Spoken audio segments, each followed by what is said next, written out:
ما أنت بنعمة ربك بمجنون وإن لك لأجرا غير ممنون وإنك لعلى خلق عظيم.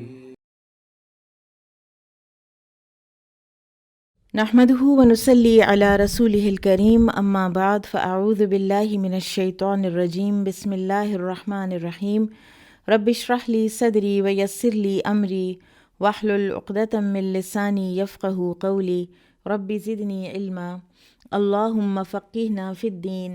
اللهم إني أسألك إيمانا لا يرتد ونعيما لا ينفد ومرافقة محمد صلی اللہ علیہ وسلم فی اعلی جنت الخلد آمین یا رب العالمین۔ ہم نے پڑھا کہ غزوہ حنین اور غزوہ حنین کے بعد پھر وہ اتنے ڈھیر سارے غنائم اور ان غنائم کو جیرانہ میں چھوڑ کر آپ صلی اللہ علیہ وسلم کا طائف تشریف لے جانا، طائف کا محاصرہ کرنا، محاصرہ جو ہے اس کو پھر ختم کرنا، ختم کر کے واپس تشریف لانا، اور جیرانہ میں پھر آپ صلی اللہ علیہ وسلم نے آ کر تو حنین کے غنائم کو تقسیم کر دیا، اس لیے کہ بنو حوازن کا اتنا انتظار کرنے کے باوجود بھی وہ نہیں آئے تھے، تو پھر آپ صلی اللہ علیہ وسلم نے مزید ان غنائم کو نہ رکھا۔ انصار کچھ اپسیٹ ہوئے، پھر آپ صلی اللہ علیہ وسلم نے انصار سے بات چیت کی اور پھر اس کے بعد ان کو تسلی ہوئی اور وہ خوش ہو گئے۔ اب اسی دوران کچھ اور واقعات پیش آئے، مثال کے طور پر جو دیہاتی تھے وہ تو پھر اپنے ہی مزاج کے مطابق بات کرتے تھے نا نبی صلی اللہ علیہ وسلم کے ساتھ، تو آپ صلی اللہ علیہ وسلم نے ایک اعرابی سے وعدہ کر رکھا تھا کہ میں تمہیں کچھ مال دوں گا، تو جیرانہ میں وہ اعرابی بھی آ گیا، اور آتے ہی اس نے کوئی جو ادب ہے نبی صلی اللہ علیہ وسلم کا اس سارے کو ایک سائڈ پہ کیا، اور اس نے کہا کہ آپ نے مجھ سے جو وعدہ کر رکھا ہے اسے پورا کیوں نہیں کرتے؟ تو آپ صلی اللہ علیہ وسلم نے فرمایا خوش ہو جاؤ، یعنی عنقریب ہم مال تقسیم کرتے ہیں تو دیں گے تمہیں، تو اور تمہیں جنت بھی ملے گی۔ تو وہ کہنے لگا آپ خوشخبریاں تو پہلے بھی بہت دے چکے ہیں، یعنی اب مال عطا کریں۔ تو رسول اللہ صلی اللہ علیہ وسلم کو اس کی یہ بات ناگوار گزری، کیونکہ آپ تو کبھی بھی بخل سے کام نہیں لیتے تھے، اور آپ کے پاس جو کچھ ہوتا تھا آپ دل کھول کر ضرورت مندوں کو دے دیا کرتے تھے۔ تو اس وقت پھر آپ صلی اللہ علیہ وسلم نے غصے کی حالت میں سیدنا ابو موسیٰ اشعری اور بلال رضی اللہ عنہ کی طرف دیکھا اور فرمایا کہ اس بدو نے بشارت جنت کی یعنی ٹھکرا دی ہے، تو تم دونوں وہ بشارت قبول کر لو۔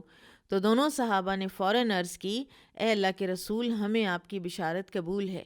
پھر آپ صلی اللہ علیہ وسلم نے پانی منگوایا، وضو کیا اور برتن میں اپنی بابرکت کلی کی، اور پھر فرمایا اس میں سے کچھ پانی پی لو اور کچھ اپنے چہروں اور سینوں پر ڈال لو اور بشارت قبول کر لو۔ تو ان دونوں نے حکم کی تعمیل کی، اور اسی دوران خیمے کے اندر سے سیدہ ام سلمہ رضی اللہ عنہا نے آواز دی کہ بیٹو تھوڑا سا پانی اپنی ماں کے لیے بھی بچانا، تو ان دونوں نے کچھ پانی بچا کر سیدہ ام سلمہ کی خدمت میں بھی پیش کیا۔ اسی طرح سے ایک اور واقعہ ہوا، انس بن مالک رضی اللہ عنہ بیان کرتے ہیں کہ میں نبی کریم صلی اللہ علیہ وسلم کے ساتھ جا رہا تھا، تو آپ نے نجران شہر کی بنی ہوئی چادر اوڑھ رکھی تھی جو کہ ذرا تھک تھی اور اس کا مارجن ذرا سخت اور چوڑا تھا، جیسے بارڈر سخت ہوتا ہے۔ تو ایک دیہاتی آیا اور اس نے آپ کو گھیر لیا اور آپ کی چادر ہی کھینچ لی، اتنی کہ آپ کی جیسے وہ ایک لاس نہیں پڑ جاتی ریڈ سا نشان، وہ پڑ گیا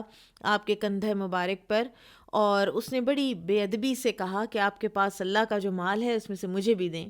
اور آپ صلی اللہ علیہ وسلم اس کی اس حرکت پر صرف مسکرا پڑے، اور پھر آپ نے حکم دیا کہ اسے کچھ عطا کر دو۔ اور پھر رسول اللہ صلی اللہ علیہ وسلم نے ان نو مسلموں کو بھی بہت کچھ دیا تھا اور بدوؤں کو بھی بہت کچھ دیا، لیکن ایک گروہ تھا بدوؤں کا کہ جن کا پیٹ بھرا ہی نہیں، اور وہ رسول اللہ صلی اللہ علیہ وسلم کو انہوں نے گھیر لیا اور آپ کو دھکیلتے دھکیلتے ایک ببول کے درخت کے پاس لے گئے، اور ادھر آپ وہ کیونکہ اس کے کانٹے ہوتے ہیں تو ادھر آپ کی چادر بھی اٹک گئی اور آپ رک گئے، اور اس کے باوجود آپ نے ان بدوؤں کو بڑی خندہ پیشانی سے برداشت کیا، اور پھر آپ نے فرمایا کہ میری چادر تو دے دو۔ اگر میرے پاس ان کانٹے دار درختوں کی تعداد کے برابر بھی اونٹ ہوتے تو میں وہ بھی تم لوگوں میں تقسیم کر دیتا، اور تم مجھے بخیل، جھوٹا اور بزدل ہرگز نہیں پاؤ گے۔ اور واقعی حقیقت بھی یہ ہے کہ جب لوگ بہت زیادہ کوئی چیزیں دیکھتے ہیں تو اس وقت ہر طرح کا ایٹیکیٹ جو ہے وہ بھول جاتے ہیں۔ بہت کم لوگ ہوتے ہیں کہ جو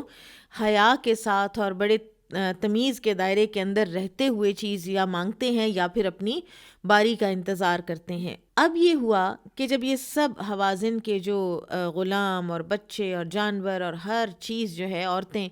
ہر کوئی تقسیم ہو گیا، تو پھر بنو حوازن کے لوگ آ گئے۔ یہ 14 افراد تھے، اور ان لوگوں میں رسول اللہ صلی اللہ علیہ وسلم کے رضائی چچا ابو برقان بھی تھے۔ اور آپ کے رضائی چچا نے آ کے تو آپ صلی اللہ علیہ وسلم کو بڑے واسطے دیے کہ آپ ان قیدیوں میں آپ کی خالائیں ہیں، پھپھیاں ہیں، آپ کی پرورش کرنے والی بہنیں ہیں جو آپ کو گود میں کھلاتی رہی ہیں، تو آپ تو احسان کرنے والے ہیں اور آپ ہم پر احسان فرمائیے۔ تو رسول اللہ صلی اللہ علیہ وسلم نے فرمایا کہ میں نے تمہارا انتظار کیا، حتیٰ کہ اب تو مجھے یقین ہو گیا تھا کہ تم لوگ نہیں آؤ گے، اور اب تو قیدی تقسیم ہو چکے ہیں، یعنی اب تو یہ دوسروں کی ملکیت ہو گئے ہیں، اسٹیٹ کی ملکیت نہیں رہے، اب تو وہ انفرادی ملکیت میں چلے گئے ہیں۔ تو اب میں کچھ کر نہیں سکتا آپ لوگوں کے لیے، الا یہ کہ میں بنی عبد المطلب والا جو حصہ ہے نا وہ میں چھوڑ دیتا ہوں۔ پھر خیر بہرحال انہوں نے بہت منت ترلے کیے، بہت آہو بکا کی، تو پھر آپ صلی اللہ علیہ وسلم نے فرمایا کہ تم اس طرح کرو کہ تم دو میں سے ایک کا انتخاب کر لو، کہ یا تو قیدی واپس لے لو اور یا مال حاصل کر لو۔ تو میں نے تو تمہارا بہت انتظار کیا تھا۔ اب جب ان لوگوں کو بنو حوازن کو یقین ہو گیا کہ دونوں چیزیں تو واپس ملنا ناممکن ہے، تو انہوں نے کہا کہ اچھا ٹھیک ہے، پھر ہماری بیویاں اور بچے، ہمارے جو انسان ہیں وہ آپ ہمیں واپس کر دیں۔ اور اس موقع پر پھر آپ صلی اللہ علیہ وسلم نے فرمایا کہ میں اپنے خاندان عبد المطلب کا حصہ تمہیں دے دیتا ہوں، اور اس کے بعد جب میں لوگوں کو ظہر کی نماز پڑھاؤں گا نا تو تم لوگ آنا اور تم کہنا کہ ہم مسلمانوں کو رسول اللہ صلی اللہ علیہ وسلم کی سفارش پیش کرتے ہیں، اور رسول اللہ کے سامنے مسلمانوں کو اپنا سفارشی بناتے ہیں۔ یعنی ایک طرح کا ایک یہ پلیڈنگ کا انداز تھا کہ رسول اللہ بھی سفارشی بن جائیں اور مسلمان بھی سفارشی بن جائیں، اور ہمارے جو بیوی بچے ہیں وہ ہمیں واپس مل جائیں۔ تو جب تم یہ کہو گے تو میں لوگوں کے سامنے اعلان کر دوں گا کہ میں اپنے اور اپنے خاندان کا حصہ معاف کر رہا ہوں، اور پھر لوگوں سے بھی کہوں گا، سفارش کروں گا کہ وہ تمہارے قیدی لوٹا دیں۔ اب دیکھیں کتنا حکیمانہ انداز ہے اور کتنا انصاف پر مبنی انداز ہے۔ اور پھر یہی ہوا، اور جب لوگوں نے سنا کہ رسول اللہ صلی اللہ علیہ وسلم نے بنو عبد المطلب کے سارے قیدی آزاد کر دیے ہیں، واپس دے دیے ہیں، تو انصار بولے کہ ہمارا حصہ بھی اللہ کے رسول کے سپرد ہے، وہ جو چاہیں حکم کریں۔ انہوں نے بھی واپس کر دیا۔ مہاجرین نے دیکھا تو انہوں نے بھی اپنا حصہ واپس کر دیا۔ صرف یہ اقرا بن حابس جو ہے نا، اس نے کہا کہ میں اور بنو تمیم کا یہ سردار تھا نا، کہ میں اور بنو تمیم جو ہے نا ہم واپس نہیں کریں گے، میں اور میرا قبیلہ۔ تو اس کا جو اس کی بات سن کر عیینہ بن حصن نے بھی کہا کہ میں اور میرا خاندان بھی اپنے حصے پر قابض رہیں گے۔ اور ایک اور سردار، ان تینوں کی بات پیچھے سے آ رہی ہے نا، عباس بن مرداس نے کہا کہ میں اور بنو سلیم بھی اپنا حصہ واپس نہیں کریں گے۔ تو جب بنو سلیم نے سنا اپنے سردار کی یہ بات تو انہوں نے کہا کہ نہیں، ہم عباس کی بات نہیں مانیں گے، ہم اپنا حصہ اللہ کے رسول کے حوالے کرتے ہیں۔ اور بہرحال عباس کو بڑی شرمندگی ہوئی، اس نے کہا تم لوگوں نے مجھے تو رسوا ہی کر دیا ہے۔ بہرحال پھر رسول اللہ صلی اللہ علیہ وسلم نے یہ خطبہ دیا کہ تمہارے یہ بھائی تمہارے پاس تائب ہو کر آئے ہیں، میری رائے یہ ہے کہ ان کے قیدی انہیں واپس کر دیے جائیں۔ تم میں سے جو شخص خوش دلی سے اس کو پسند کرے تو وہ قیدی واپس کر دے، اور جو کوئی یہ پسند کرتا ہو کہ اس کا حصہ باقی رہے تو وہ اس کے بعد آنے والے پہلے مال غنیمت میں سے اپنا معاوضہ لے لے۔ یعنی قیدی بہرحال واپس کر دو، کوئی فری میں واپس کر دے، اور کوئی جو ہے وہ اگر واپس کرتا ہے اور کہتا ہے کہ مجھے اس کا معاوضہ چاہیے تو وہ نیکسٹ مال غنیمت میں سے ہم آپ کو دے دیں گے۔ تو باقی سب نے تو ویسے ہی کر دیے، اور یہ اقرا بن حابس جو ہیں اور میرا خیال ہے عیینہ بن حصن بھی، تو انہوں نے کہا کہ ہم معاوضے پر واپس کریں گے۔ اور پھر رسول اللہ صلی اللہ علیہ وسلم کے پاس جو یہ قبائل خود سے انفرادی طور پر کوئی لوگ آ رہے تھے نا، تو آپ نے فرمایا کہ نہیں، قبیلے کے سردار آئیں، ہر قبیلے کا سردار اپنے اپنے قبیلے کی رائے معلوم کر کے مجھے آ کے بتائے، نمائندگی کرے، اور پھر ہمیں سمجھ آئے گی کہ واقعی ہر کسی نے بخوشی اپنے قیدی واپس لوٹائے ہیں۔ بہرحال یہ سب جو ہیں یہ آزاد کر دیے گئے، اور جو لونڈیاں تھیں وہ واپس چلی گئیں ساری کی ساری، سوائے ایک عورت کے جو سعد بن ابی وقاص رضی اللہ عنہ کے حصے میں آئی تھی، اور اس نے اپنے اہل و عیال کے پاس جانے کی بجائے سیدنا سعد رضی اللہ عنہ کے پاس رہنے کو ترجیح دی، لہٰذا وہ انہی کے پاس رہی، اور اللہ تعالیٰ نے انہیں اس سے ایک بیٹا بھی عطا کیا۔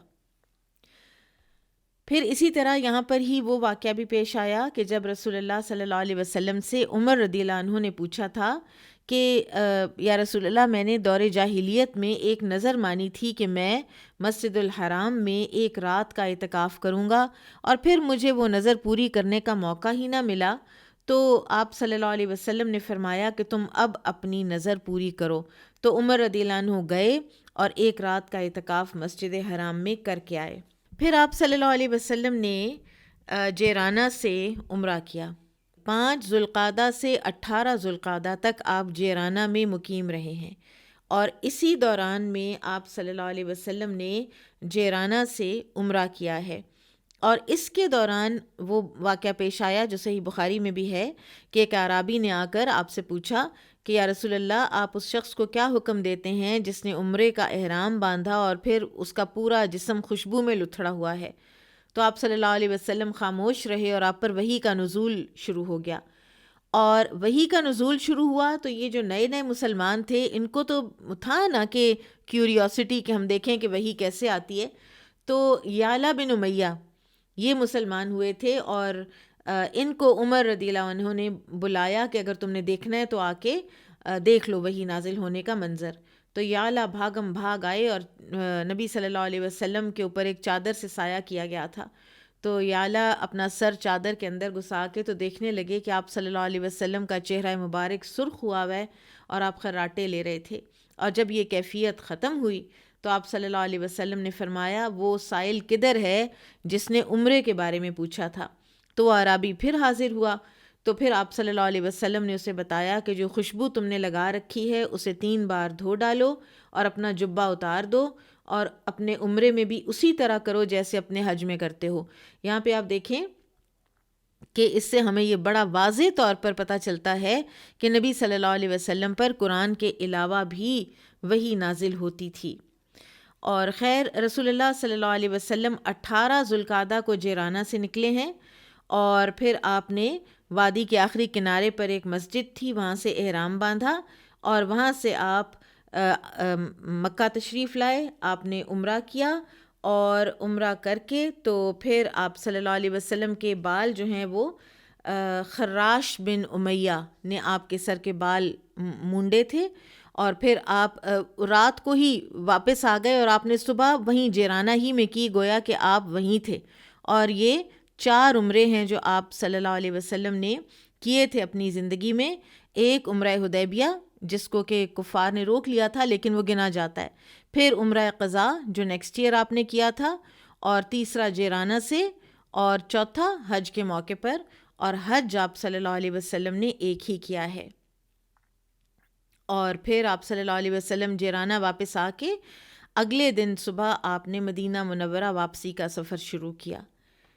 اور جب اب یہ فتح مکہ ہو چکی تھی تو آپ صلی اللہ علیہ وسلم نے ایک نوجوان گورنر کو مکہ میں تعینات کیا، اور یہ تھے عتاب بن اسید، اور یہ 21 سال کے تھے۔ اور کچھ لوگوں نے اعتراض بھی کیا کہ اتنا ینگ ایک لڑکا تو گورنر بنا دیا گیا مکہ کا، لیکن لیٹر آن پتہ چلا کہ وہی ٹھیک تھے، اور ان کی پوشیدہ صلاحیتوں سے نبی صلی اللہ علیہ وسلم بڑے واقف تھے۔ اور ابن عباس رضی اللہ عنہما فرماتے ہیں کہ اللہ تعالیٰ کا جو یہ ارشاد ہے نا، وَاجْعَلْ لِي مِن لَّدُنْكَ سُلْطَانًا نَصِيرًا، اس کا مصداق عتاب بن اسید ہیں۔ یہ ہے وہ سلطان نصیر کہ جو مکہ میں اللہ تعالیٰ نے نبی صلی اللہ علیہ وسلم کو عطا کی تھی۔ اور پھر اسی طرح سے آپ صلی اللہ علیہ وسلم نے جو نئے نئے مسلمان ہوئے تھے لوگ، ان کے کوئی آداب و اخلاق اور قرآن وغیرہ سکھانے کے لیے، تعلیمات دینے کے لیے معاذ بن جبل اور ابو موسیٰ الاشعری کو مکہ ہی میں چھوڑا تھا۔ پھر مدینہ پہنچ کر آپ صلی اللہ علیہ وسلم نے جو زکوٰۃ کی وصولی ہے اس کے لیے اپنے صحابہ کرام بھیجے، اور اسی میں ہمیں پتہ چلتا ہے کہ آپ صلی اللہ علیہ وسلم نے مختلف صحابہ کو مختلف جو وہ دی تھیں انسٹرکشنز، وہ بھی ہمیں پتہ چلتی ہیں۔ اب معاذ بن جبل رضی اللہ عنہ کو مکہ بھی چھوڑا ہے آپ صلی اللہ علیہ وسلم نے، تو ایسا معلوم ہوتا ہے کہ وہ تعلیمات دے کر پھر واپس مدینہ آ گئے تھے۔ پھر آپ صلی اللہ علیہ وسلم نے ان کو یمن بھیجا ہے، اور اس وقت آپ صلی اللہ علیہ وسلم نے ان کو یہ تلقین کی تھی کہ سب سے پہلے انہیں توحید کی دعوت دینا، وہ اقرار کر لیں تو 5 وقت نمازوں کی، پھر اس کے بعد زکوٰۃ کی جو کہ انہی کے امیروں سے لی جائے گی اور انہی کے غریبوں میں خرچ کر دی جائے گی۔ تو اسی طرح سے اور بھی مختلف جگہوں پر آپ صلی اللہ علیہ وسلم نے زکوٰۃ کلیکٹرز کو بھیجا۔ اس دوران طائف کا، بنو ثقیف کا ایک سردار عروہ بن مسعود، آپ کو یاد ہوگا وہی عروہ جو مکہ والوں کی طرف سے صلح حدیبیہ کے وقت یہ آئے تھے اور یہ نبی صلی اللہ علیہ وسلم کی داڑھی مبارک کو ہاتھ لگاتے تھے، مغیرہ بن شعبہ کے یہ چچا تھے۔ غزوہ طائف کے وقت یہ وہاں موجود نہیں تھے، یہ کہیں منجنیق خریدنے کے لیے گئے ہوئے تھے، یمن گئے ہوئے تھے، اور وہاں سے یہ واپس آئے ہیں، اور نبی صلی اللہ علیہ وسلم اس وقت طائف کا محاصرہ ختم کر کے واپس جا چکے تھے۔ اب انہوں نے بڑے جب تحمل کے ساتھ سارے حالات کا جائزہ لیا تو ان کو سمجھ آ گئی کہ اسلام ہی حق ہے، اور انہوں نے اسلام قبول کرنے کا ارادہ کیا اور یہ مدینہ پہنچ گئے۔ مدینہ آ کے تو انہوں نے اسلام قبول کیا، اور نبی صلی اللہ علیہ وسلم سے انہوں نے عرض کی کہ مجھے واپس جانے دیں تاکہ میں اپنی قوم کو دعوت حق پہنچانا چاہتا ہوں۔ تو آپ صلی اللہ علیہ وسلم نے فرمایا کہ تمہاری قوم بڑی جذباتی اور بت پرستی پر بڑی پکی ہے، تو وہ تمہیں کہیں قتل ہی نہ کر دیں۔ تو عروہ نے کہا کہ یا رسول اللہ صلی اللہ علیہ وسلم، میری قوم تو مجھ سے بڑی محبت کرتی ہے، اپنے جو فرسٹ بورن سنز ہیں، بیٹے ہیں، ان سے بھی زیادہ مجھے محبت کرتی ہے، اور میں تو سویا ہوتا ہوں تو مجھے جگاتے نہیں ہیں، مجھے قتل کہاں وہ کریں گے، وہ تو میری بات سنیں گے اور میری اطاعت کریں گے۔ لیکن رسول اللہ صلی اللہ علیہ وسلم کو ان کی سختی کا، طائف کے والوں کا خوب اندازہ تھا۔ آپ تو مکہ میں ان کی سختی کا ایک مزہ چکھ بھی چکے تھے۔ تو بہرحال عروہ کو آپ صلی اللہ علیہ وسلم نے ان کے اصرار پر اجازت دے دی، اور پھر یہی ہوا کہ عروہ جو ہیں، جب ان کی قوم کو پتہ چلا کہ یہ مسلمان ہو گئے ہیں، تو صبح کے وقت ہی اپنے چھت پر اذان انہوں نے دی اور یہ نماز پڑھ رہے تھے، تو انہوں نے یہ تیریں اور تلواریں لے کر آ گئے، اور ایک آدمی نے ان کو تیر مارا اور یہ شہید ہو گئے۔ اور رسول اللہ صلی اللہ علیہ وسلم نے فرمایا تھا کہ عروہ کی مثال صاحب یاسین کی طرح ہے، انہوں نے اپنی قوم کو اللہ عز و جل کی طرف بلایا تو انہوں نے اسے شہید کر دیا۔ اور پھر عروہ بن مسعود کی شہادت کے بعد عروہ کے جو کوئی قریبی رشتہ دار تھے، بیٹے وغیرہ، تو یہ آ گئے تھے بھاگ کر مدینہ، اور یہ بھی مسلمان ہو گئے۔ پھر ادھر جو طائف والے ہیں نا، ان کو اب ڈبل مائنڈڈ یہ ہونا شروع ہوئے۔ اللہ تعالیٰ آپ دیکھیں کہ جب بھی کسی کی ہدایت کا فیصلہ کرتے ہیں تو پھر وہ اندر ایک جو ہے نا وہ کیڑا کسی نہ کسی کی ذہن میں آتا ہے۔ تو ایک ان کا لیڈر تھا عامر بن امیہ، وہ گیا، وہ ایک دانشمند انسان تھا، وہ گیا اس شخص کے پاس جس کو عبد یا لیل کہتے تھے، اور یہ وہی ہے جو آپ کو یاد ہوگا کہ جس نے نبی صلی اللہ علیہ وسلم کو طائف کے سفر کے دوران سخت اذیت دی تھی اور بڑی حقارت سے آپ کی دعوت کو ٹھکرایا تھا، اور اس نے کہا تھا کہ اگر اللہ نے آپ کو رسول بنا کر بھیجا ہے تو میں تو غلاف کعبہ کو اتار پھینکوں گا۔ اور اس کے بھائی نے بڑے گستاخی کے ساتھ کہا تھا کہ اللہ کو تمہارے سوا رسول بنانے کے لیے کوئی آدمی نہیں ملا تھا۔ یہی عبد یا لیل اور عمر بن امیہ کے سمجھانے پر یہ بھی تیار ہو گیا، اور یہ وفد جو ہے یہ تقریباً 5 آدمیوں کا تھا جو کہ مدینہ آئے ہیں۔ اب جب یہ مدینہ آئے تو اس وقت جب یہ انٹر ہو رہے تھے، ابھی باہر ہی تھے، تو مغیرہ بن شعبہ، کیونکہ اب آپ جانتے ہیں نا کہ مغیرہ بن شعبہ جو ہیں یہ بنو ثقیف سے تھے، طائف سے تھے،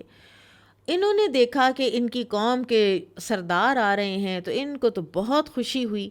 اور یہ بھاگے کہ میں نبی صلی اللہ علیہ وسلم کو خوشخبری سناؤں کہ طائف کے لوگ آ گئے ہیں۔ اور راستے میں ان کو ابوبکر صدیق ملے تو انہوں نے کہا پلیز یہ خوشخبری مجھے سنانے دو۔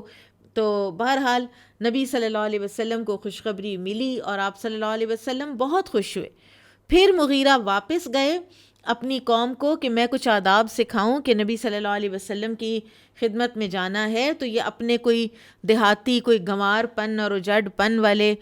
باتیں نہ کرنا شروع کر دیں، تو کچھ آداب سکھاؤں۔ کچھ انہوں نے کوشش بھی کی، لیکن جب یہ وفد آیا تو انہوں نے آ کے تو اپنا وہی خاندانی روایتی سلام کیا، انعم صباحا، گڈ مارننگ ٹائپ، صبح بخیر۔ خیر بہرحال اب رسول اللہ صلی اللہ علیہ وسلم نے ان کے کھانے پینے کا بھی بندوبست کیا، اور ان کے بارے میں یہ بھی آتا ہے کہ یہ بڑے شکی مزاج تھے، تو انہوں نے کہا کہ پہلے آپ لوگ خود کھانا کھائیں تب ہم کھانا کھائیں گے، کہیں آپ نے ہمارے کھانے میں زہر تو نہیں ملا دیا ہوا۔ پھر اس کے بعد جب ان کی کوئی انہوں نے بات چیت شروع کی اور اسلام کی دعوت نبی صلی اللہ علیہ وسلم نے ان کو دی، تو عبد لیل بولا کہ زنا کے بارے میں آپ کا کیا حکم ہے؟ پھر اس نے کہا شراب کے بارے میں آپ کا کیا حکم ہے؟ تو ظاہر ہے کہ ہر مرتبہ آپ صلی اللہ علیہ وسلم نے ان کی حرمت کے بارے میں بتایا۔ پھر سود کے بارے میں اس نے پوچھا تو سود کے بھی حرمت کے بارے میں آپ صلی اللہ علیہ وسلم نے بتایا، اور قرآن کی آیات کے ذریعے سے سب کی حرمت بتائی۔ تو ان کو یہ ہوا کہ اب یہ تو ہماری گھٹی میں پڑی ہوئی چیزیں ہیں کہ اگر ہم 5 لوگوں نے چھوڑ بھی دی تو ہماری قوم تو اس کو نہیں چھوڑے گی۔ پھر اس کے بعد انہوں نے ایک اور بات کی، مسلمان یہ ہو گئے اور پھر انہوں نے ایک اور التجا کی کہ یا رسول اللہ، ہمارا جو دیوتا ہے نا، ان کا دیوتا تھا لات، اور اس کی بربادی میں ہمیں 3 سال کی مہلت دے دیں، کیونکہ اس کو تو اگر گرایا تو ہمارے بچے، ہماری عورتیں، ہماری قوم نسل در نسل اس کی پوجا کرتے رہے ہیں، تو وہ تو بھڑک پڑیں گے۔ تو آپ صلی اللہ علیہ وسلم نے صاف انکار کر دیا۔ وہ جو ہے نا وَدُّوا لَوْ تُدْهِنُوا فَيُدْهِنُونَ، کہ یہ چاہتے ہیں کہ کچھ تم نرمی پکڑو اور کچھ ہم نرمی پکڑیں، تو ایسا نہیں ہو سکتا۔ توحید پر دین ہمارا جو ہے نا وہ بالکل فرم رہتا ہے اور اس پر کوئی فلیکسیبلٹی نہیں ہوتی۔ تو خیر یہ ثقفی وفد جو ہے انہوں نے پھر 2 سال کی اجازت مانگی، پھر 1 سال کی، پھر 1 مہینے کی۔ آپ صلی اللہ علیہ وسلم نے فرمایا کہ اسلام اور بت پرستی تو اکٹھے چل ہی نہیں سکتے، بت کو تمہیں پاش پاش کرنا ہوگا اور عقیدہ توحید کا تمہیں برملا اظہار کرنا ہوگا۔ تو پھر انہوں نے کہا کہ یا رسول اللہ، پھر ہمیں اس سے معذور سمجھیں، اس خدمت سے ہم سے نہیں ہوگا، یہ کام آپ کسی اور کے سپرد کریں۔ تو اب دیکھیے جو لوگ آپ نے چنے ہیں، آپ صلی اللہ علیہ وسلم نے کام ابو سفیان بن حرب اور مغیرہ بن شعبہ کے ذمہ لگایا۔ مغیرہ بن شعبہ انہی کے اپنے تھے، اور ابو سفیان جو ہیں، ابو سفیان کی بیٹی ان کے ہاں بیاہی ہوئی تھی، اور وہ ایک سردار تھے، اور بہرحال ان کی ایک اپنی عزت تھی۔ پھر بنو ثقیف نے کہا کہ ہمیں نماز سے ایگزیمپٹ کر دیجئے، اور بعض روایات میں آتا ہے کہ انہوں نے کہا تھا کہ ہم نماز میں رکوع نہیں کریں گے۔ تو آپ نے فرمایا لا خیر فی دین لیس فیہ رکوع، جس دین میں رکوع نہ ہو اس میں تو کوئی خیر ہی نہیں ہے۔ بہرحال انہوں نے بڑی لیت و لال کی، سب سے زیادہ لیت و لال اسی قبیلے نے کی، اور سب سے آپ دیکھیں آخر میں اسلام لانے والا بھی یہی قبیلہ تھا، اور سخت گیر تھے یہ لوگ بیسکلی۔ اور انہی میں ایک نوجوان تھا کم عمر، عثمان بن ابی العاص، اور ان کی ذمہ داری تھی کہ وفد کے سامان کی حفاظت کریں۔ جب باقی کا وفد سینئر لوگ نبی صلی اللہ علیہ وسلم کے پاس آتے تھے نا، تو عثمان کو خیموں میں چھوڑ جاتے تھے، اور جب یہ وفد واپس آ کر آرام کرتا تو عثمان جو ہیں یہ چپکے سے نکلتے اور ابو بکر صدیق رضی اللہ عنہ سے علم سیکھتے، نبی صلی اللہ علیہ وسلم کی خدمت میں حاضر ہوتے، ابی بن کعب سے فیض حاصل کرتے، اور خفیہ طور پر تعلیم حاصل کرتے رہے، اور جب کافی دن گزر گئے اور یہ ثقیف کا وفد جو ہے یہ واپس جانے لگا اور اب آپ صلی اللہ علیہ وسلم نے ان کا کوئی امیر مقرر کرنا تھا تو آپ نے عثمان بن ابی العاص کو مقرر کیا، کیونکہ آپ کا طریقہ مبارک یہ تھا کہ جو شخص قرآن کا سب سے زیادہ عالم ہوتا آپ اسی کو فوقیت دیتے تھے، چاہے وہ عمر میں کم ہی کیوں نہ ہو۔ اور پھر آپ صلی اللہ علیہ وسلم نے ان کو امیر مقرر کیا اور ان کو خصوصی ہدایات دی تھیں کہ تم ان کے امام ہو اور ان کے کمزور ترین کی اقتداء کرنا، یعنی اس کی رعایت کرتے ہوئے نماز پڑھانا، اور ایسا مؤذن مقرر کرنا جو اپنی اذان پر اجرت نہ لے۔ پھر یہی وہ عثمان ہیں کہ جنہوں نے التجا کی تھی کہ یا رسول اللہ، شیطان میری نماز میں شکوک و شبہات ڈالتا ہے اور میری نماز خراب کر دیتا ہے۔ آپ نے فرمایا تھا کہ اس کا نام خنزب ہے، اور جب تمہیں شیطانی وسوسے کا احساس ہو تو تم اعوذ باللہ پڑھ لیا کرو اور اپنے بائیں جانب 3 بار تھتکار دیا کرو۔ تو عثمان کہتے ہیں کہ میں نے نبی کریم صلی اللہ علیہ وسلم کی اس ہدایت پر عمل کیا تو شیطانی وسوسے مجھ سے دور ہو گئے اور میں شیطان کے شر سے محفوظ ہو گیا۔ اس طرح سارا ثقفی وفد جو ہے یہ مسلمان ہو گیا، اور اب جزیرۃ العرب میں کوئی مسلمانوں کی ٹکر کی فوج باقی رہی ہی نہ تھی۔ اور یہی وہ دور ہے کہ جس میں پھر پورے جزیرۃ العرب سے ڈفرینٹ ٹائمز میں ڈفرینٹ علاقوں سے وفد جو ہیں وہ مدینہ منورہ آنے لگے، اور مدینہ میں ہر وقت ایک چہل پہل رونق رہتی تھی، اور فود آتے اور وہ پورے کے پورے قبیلے کی بہاف پر اسلام قبول کرتے، مسجد نبوی میں رہتے۔ ایک صحابیہ تھیں سیدہ رملہ، ان کے گھر میں سعد بن عبادہ رضی اللہ عنہ کے ہاں سے کھانے آ رہے ہیں، اور ایک ایسی زبردست خوبصورت فضا جو ہے وہ پیدا ہو گئی۔ اب ادھر سے وہ جو وفد ہے بنو ثقیف کا، یہ جب واپس گئے تو انہوں نے اب لات کو تباہ کرنا تھا، اور انہوں نے اب اپنی قوم کو جو کہ بڑی ہٹ دھرم تھی تو ان کو بتانا تھا کہ ہم مسلمان ہو کے آ گئے ہیں۔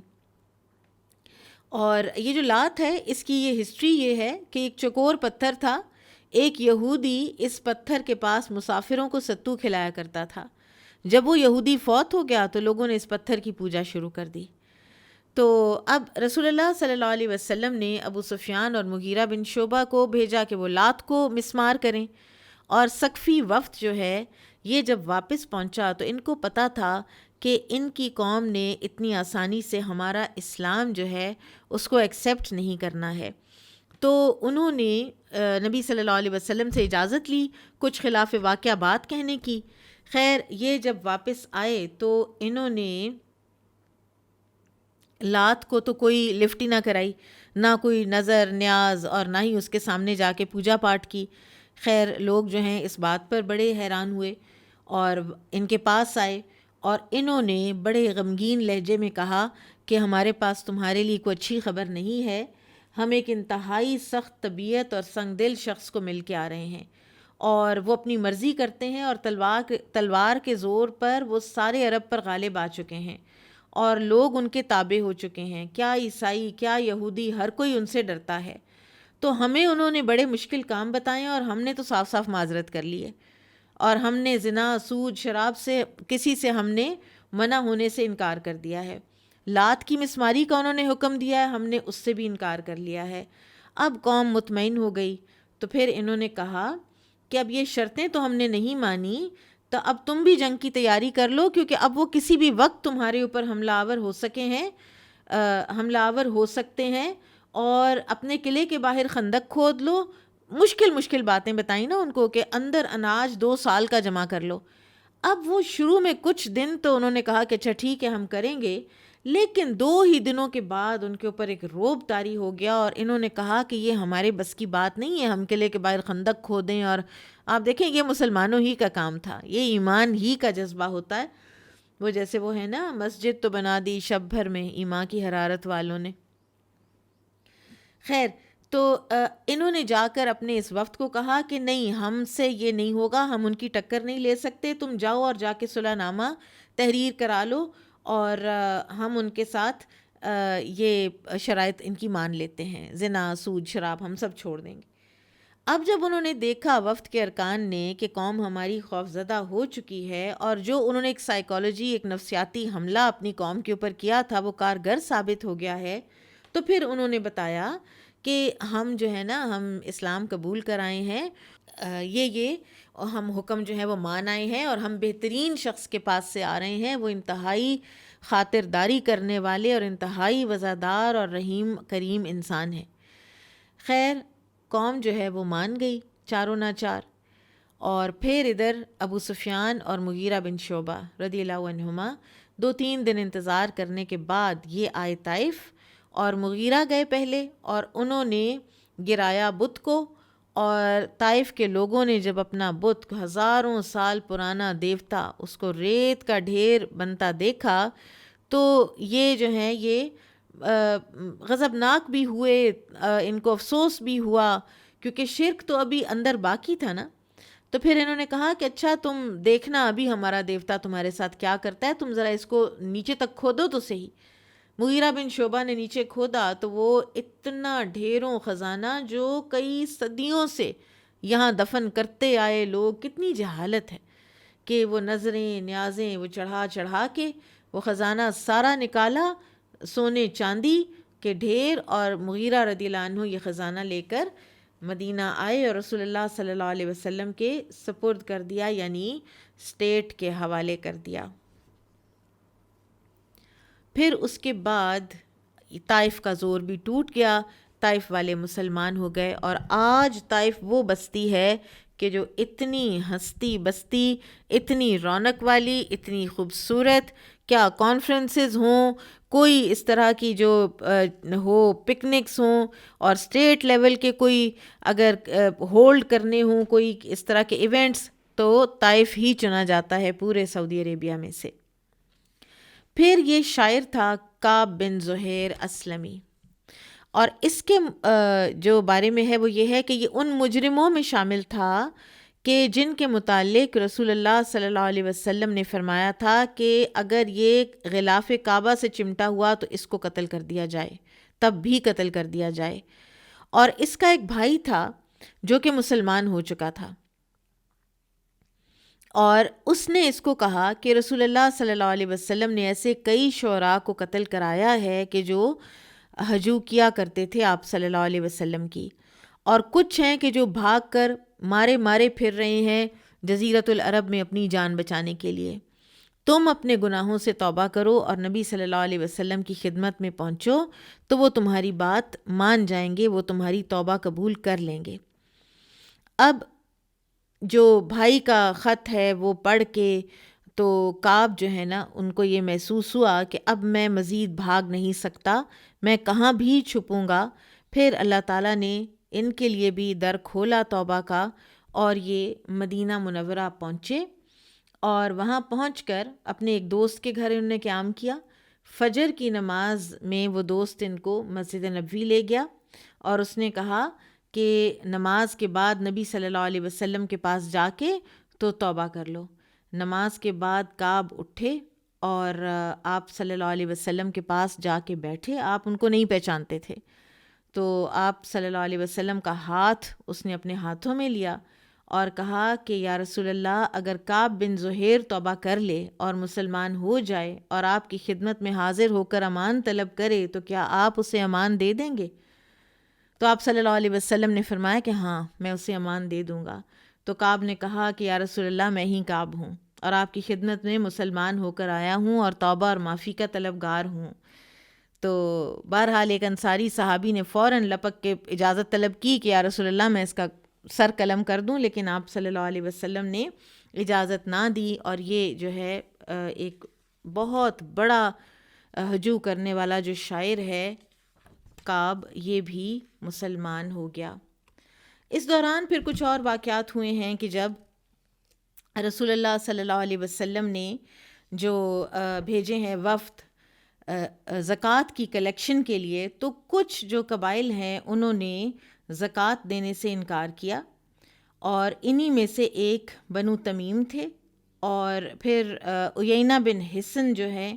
یہ ان کو بھیجا گیا اور یہ ان کے کچھ لوگوں کو، عورتوں اور بچوں کو گرفتار کر کے لے آئے، باقی ان کے شہ سوار عیینہ کو آتا دیکھ کر تو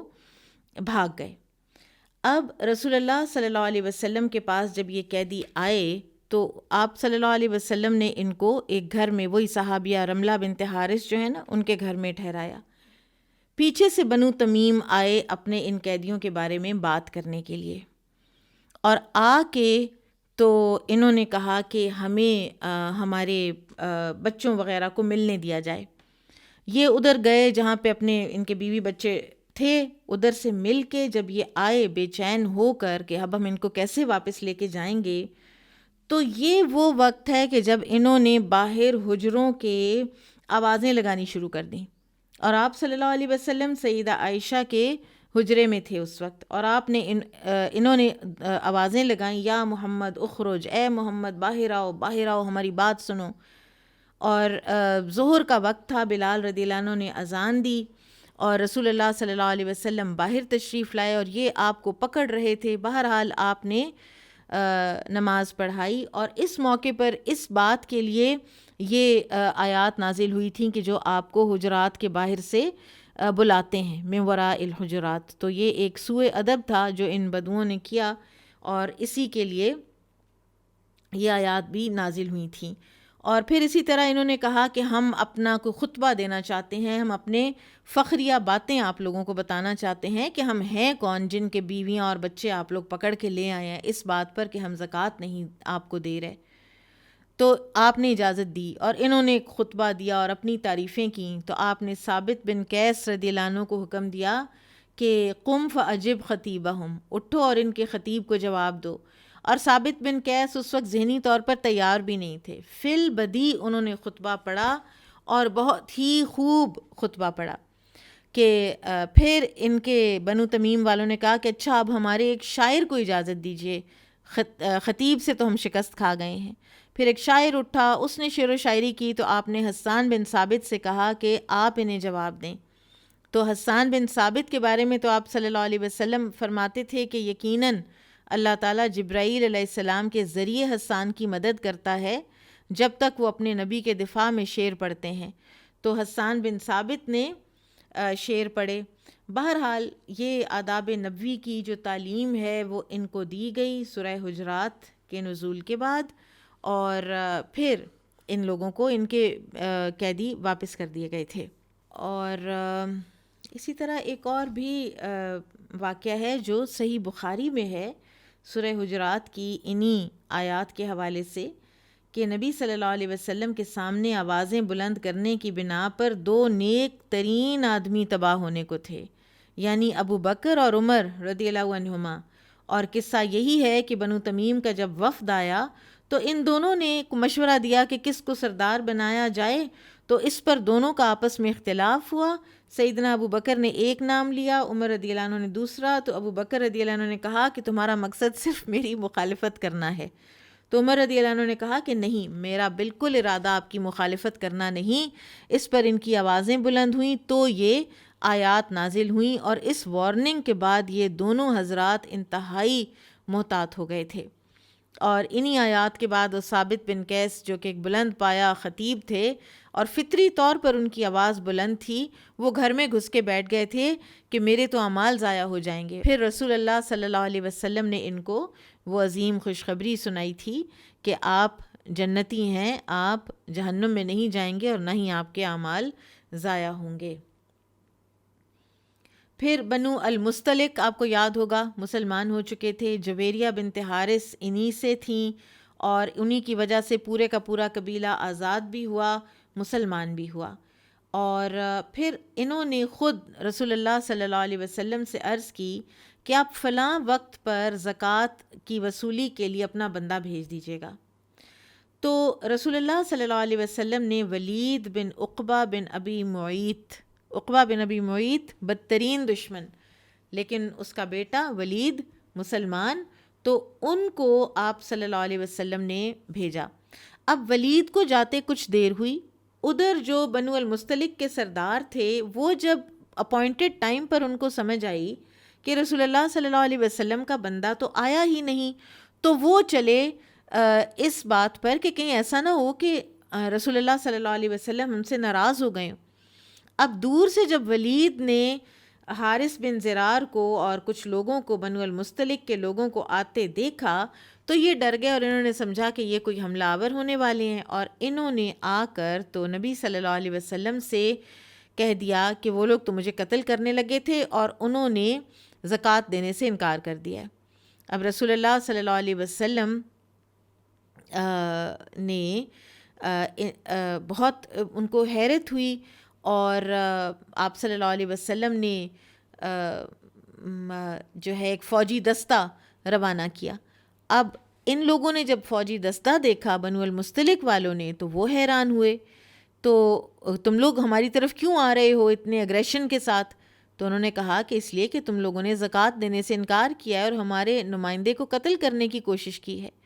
تو پھر حارث نے جب بات کلیئر کی اور سارا معاملہ جو کلیئر ہوا تو پتہ چلا کہ ولید بن عقبہ کو غلطی لگی، اور انہوں نے خود ہی اخذ کیا اور خود ہی آ کے ایک رپورٹنگ کر دی، اور پھر وہ آیات نازل ہوئیں، یا ایھا الذین آمنوا ان جاءکم فاسق بنبأ فتبینوا،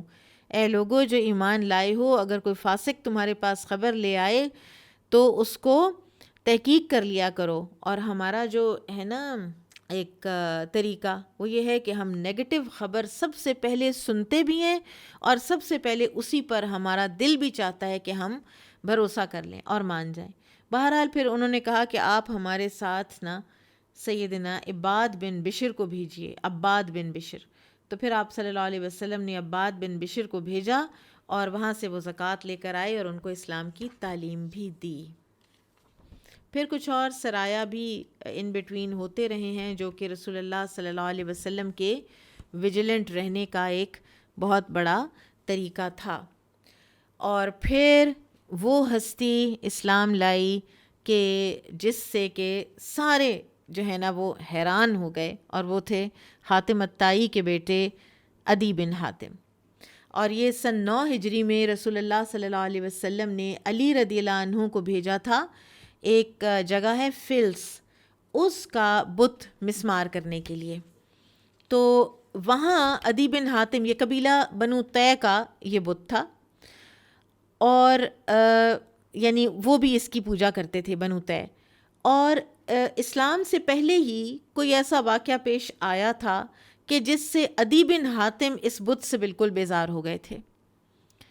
تو انہوں نے عیسائیت قبول کر لی تھی۔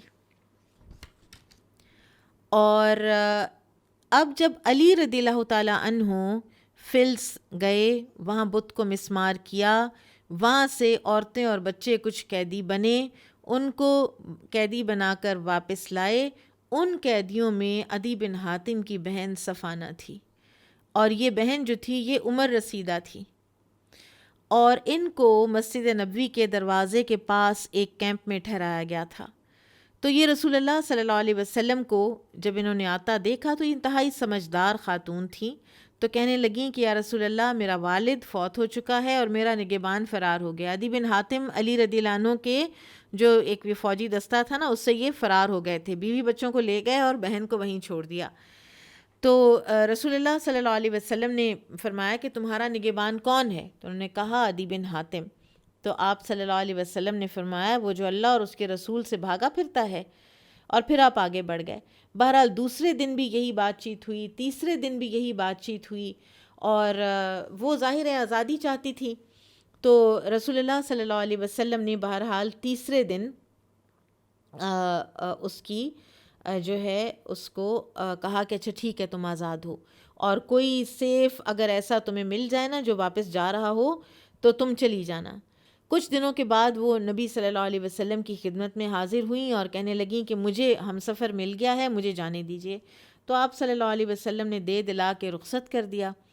اور عدی بن حاتم اب خود بیان کرتے ہیں کہ ایک روز میں اپنے بیوی بچوں کے پاس بیٹھا تھا کہ مجھے دور سے ایک سواری آتی نظر آئی، تو میں نے دیکھا، میں نے کہا یہ تو میری بہن لگتی ہے، اور جب قریب آئے تو میری بہن ہی تھی۔ پہلے تو اس نے مجھے خوب ڈانٹا ڈپٹا، خوب بھڑاس نکالی دل کی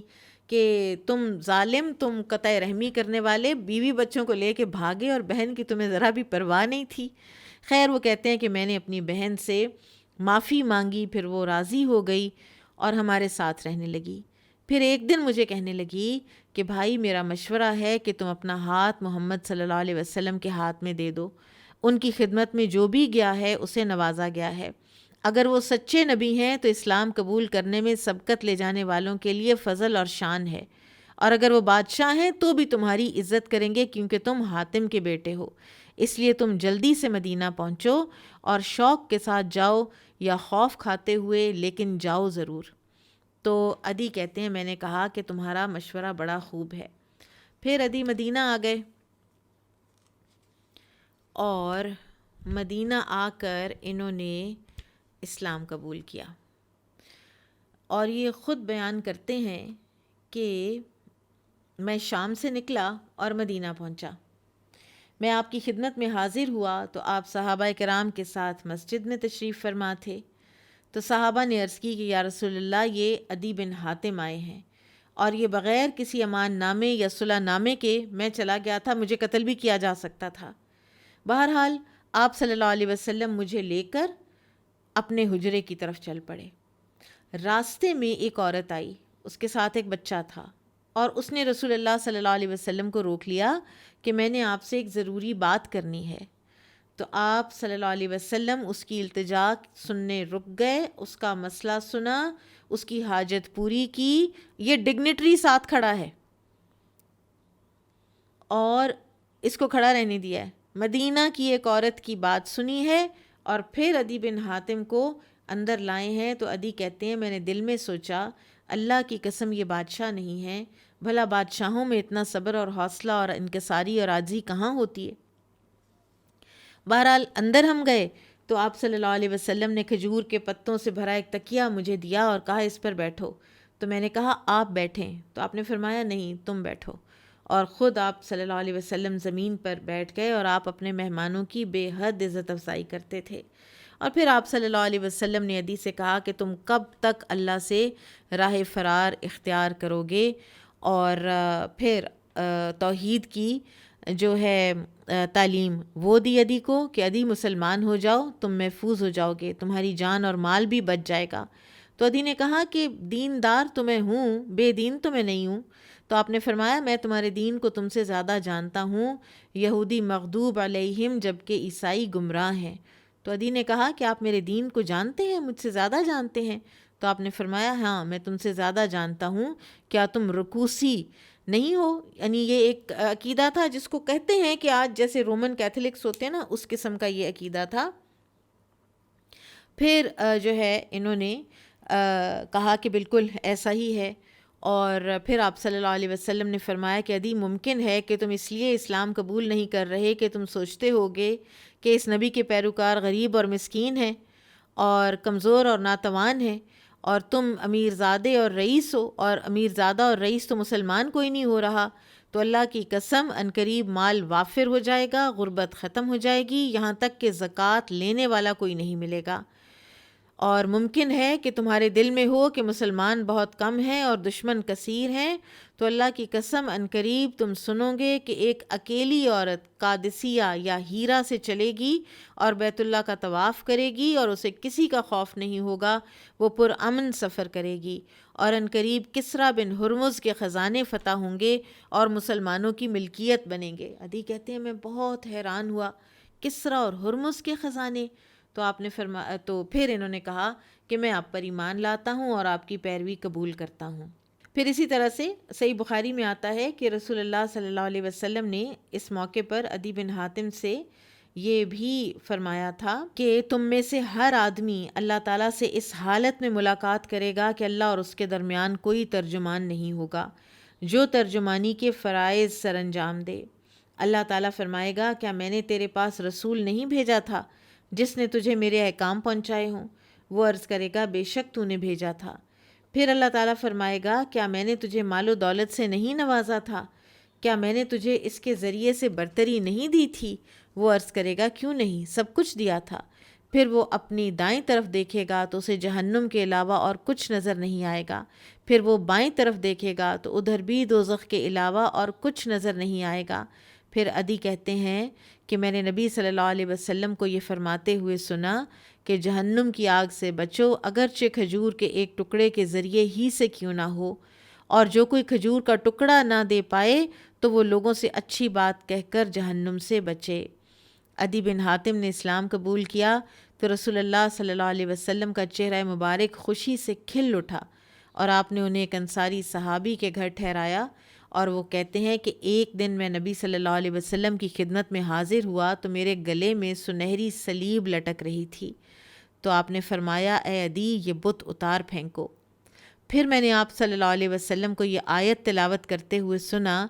اتخذوا احبارہم و رہبانہم اربابا من دون اللہ، انہوں نے اللہ کو چھوڑ کر اپنے علماء اور درویشوں کو رب بنا لیا۔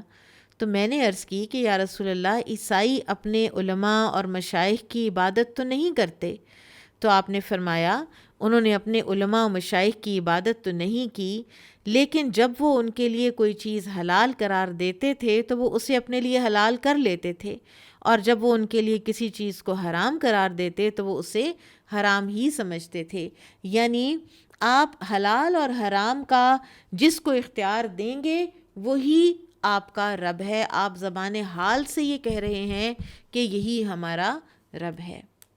بارک اللہ فیکم۔ انشاءاللہ آج ہم اتنا ہی پڑھیں گے۔ سبحانک اللہم و بحمدک، اشہد ان لا الہ الا انت، استغفرک و اتوب الیک۔ السلام علیکم ورحمۃ اللہ وبرکاتہ۔